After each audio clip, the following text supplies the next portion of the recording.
నాతో అబద్ధం చెప్పకమ్మా. నాకు తెలిసిన మా అమ్మ నాతో ఎప్పుడూ అబద్ధం చెప్పలేదు. కానీ ఈరోజు ఫస్ట్ టైం నువ్వు నాతో అబద్ధం చెప్పావు.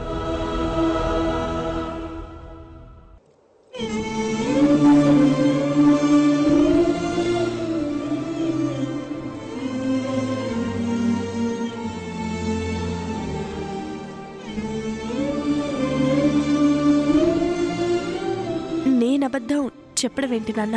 అవునమ్మా, నువ్వు అబద్ధం చెప్పావని నాకు అర్థమైంది. ఇన్ని రోజులు నేను చిన్న బాధపడితేనే నువ్వు తట్టుకోలేవు. కానీ ఈరోజు అతనెవరో పిలిచిన పిలుపుకే నువ్వు విలువిచ్చి నన్ను, నా ప్రేమని పట్టించుకోకుండా నన్ను బయట గెంటేశావు.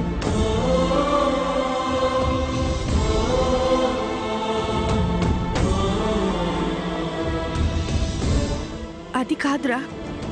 ఇంకేం చెప్పొద్దమ్మా, నువ్వు వెళ్ళిపో అమ్మా. నీ మీద ఎక్కువ ప్రేమ పెట్టుకుని నేను తప్పు చేశాను. అందుకే ఇప్పుడు బాధపడుతున్నాను.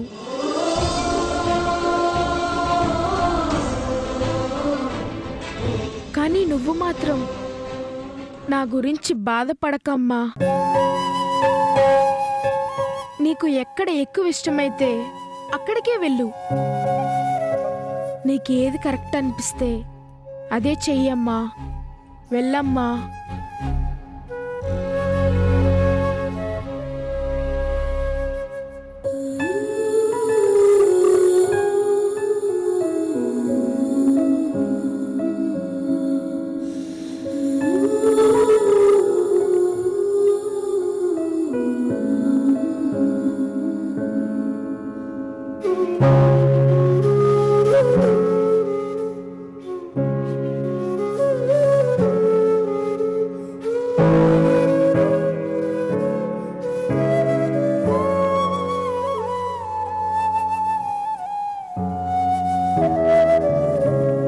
చెల్లో, నాకు నీ తర్వాతే ఎవరైనా, నీ మీద ప్రేమ తర్వాతే ఎవరి మీద ప్రేమైనా. లేదమ్మా, నేను నమ్మను.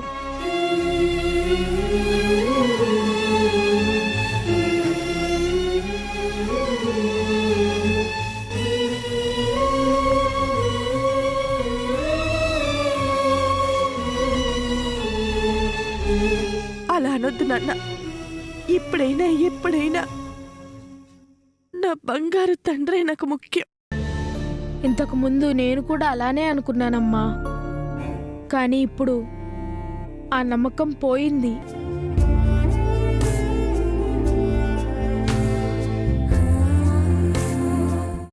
అమ్మా, అలాంటి వాళ్ళది నిజమైన ప్రేమ కాదు, అది వ్యామోహం. ఎగ్జాక్ట్లీ చిన్నత్త. నిజంగా ప్రేమించుకున్న వాళ్ళు అలా చేయరు. ఎంత మనసు విరిగిపోతే కన్న కూతుర్ని పట్టుకొని మా దృష్టిలో చచ్చిపోయా ఉంటుందా తల్లి? అది సరే అమ్మా, తన కూతురుతో తన మాట అనేటప్పుడు ఆమె మాటల్లో వ్యథ, కళ్ళల్లో బాధ గమనించావమ్మా? పెద్దబాబుకు బర్త్డే విషెస్ చెప్పు కూడా వెళ్ళాం కదా. ఊరికే ఎలా కాలిపోతుంది? మంట పెడితేనో పడితేనో తగలబడుతుంది.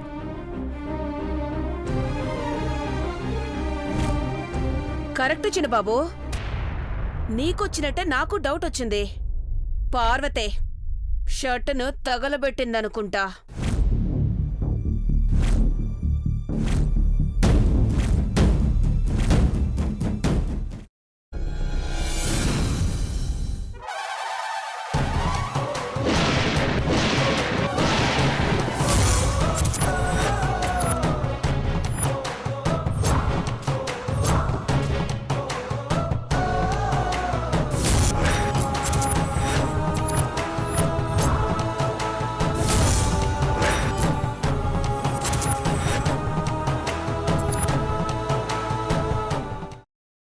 తర్వాత పొట్టు తీసేసి చాప్ చేసి పక్కన పెట్టుకోవాలి.